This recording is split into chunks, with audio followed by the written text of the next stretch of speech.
So, GoPros, or really any sort of action camera.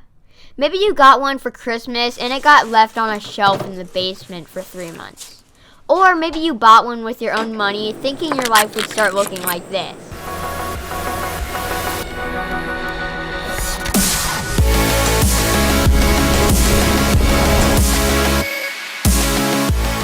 However you got one, you've probably came to this video for one reason.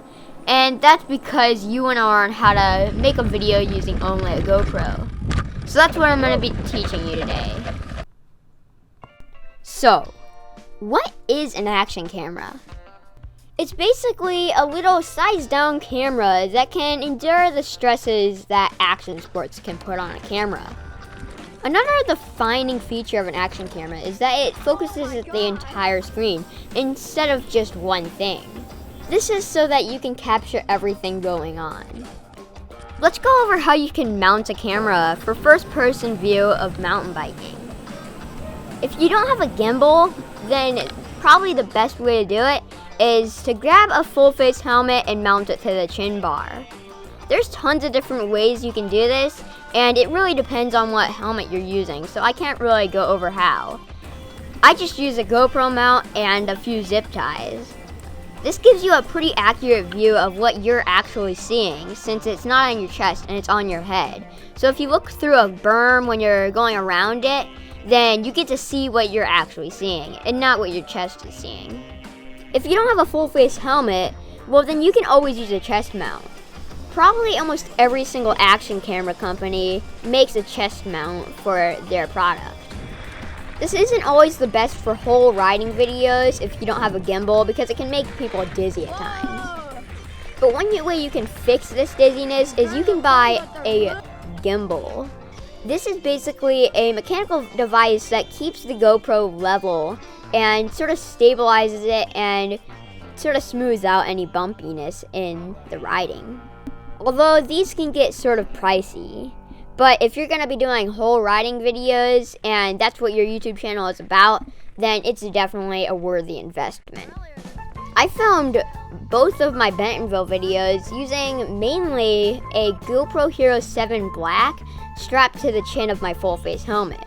Now, the GoPro Hero 7 Black does have on-house stabilization, which does help. And along with the stabilization of your own head, this can make it pretty much a gimbal-like buttery smooth footage.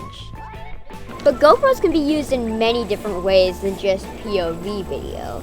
You can set them up on mini tripods, you can find crazy little mounts, and you can put them anywhere for filming.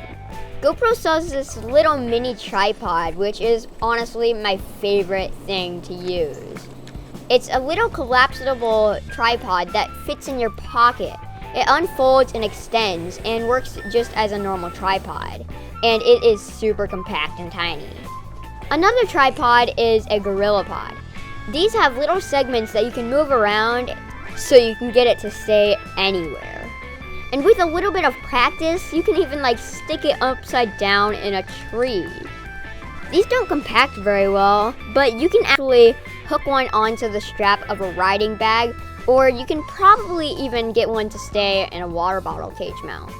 But beware, it might fall out after a huge landing. But if you're doing just a little bit of riding to get to a filming spot, then it is perfectly capable. I found this little circular clamp mount and it was super useful when getting these really cool shots. I stuck it onto the bottom of my seat post and I even stuck it onto my handlebars. It is super cool, super nifty, and with a little bit of adjustment, you can get it to go a lot of places on your bike. If your bike has a more circular chainstay, you could possibly even use this as a chainstay cam. But most Marin bikes like mine have more of a rectangular chainstay, so it's sort of hard to get it to stay on. Somebody once told me a video of your face can tell a bit more of a story than the trail you're riding. I think that's how it goes. So you can actually pick up this banana-looking mount for your GoPro, and if you use the technique of attaching it to the chin of a full-face helmet, you can get a pretty funny view of your face. But it can get really sketchy while riding a trail, so it's not very good for long riding. But it is definitely worth the efforts to get a few clips. I'd go over the editing of a video, but that's really a topic for another day. But I will go over the process that I go through when making a video. First, I gotta think of an idea. Then I gotta think of some shots that I can get for it. And then I gotta create a script. And then I go out and get the shots, which is my favorite part. And then finally, you gotta edit it all together. This method will differ between the type of video that you're recording, but for most of my videos, this is how I do it. And now for something completely different. Terrain Magazine. For all your outdoor needs in the Midwest. Terrain-mag.com. There's also about 1,000 other mounts that you can get from either GoPro itself or from third-party producers, and they all can create some pretty cool shots. Go online and look up GoPro accessories, and you will be able to find any accessory for the job that you want. And it's kind of cool just to look through and see all the crazy looking mounts that you can find for your GoPro. And finally, GoPros? What? And finally, GoPros can obviously be used as just normal cameras. That's right, you can record yourself just talking to a normal camera like I am right now.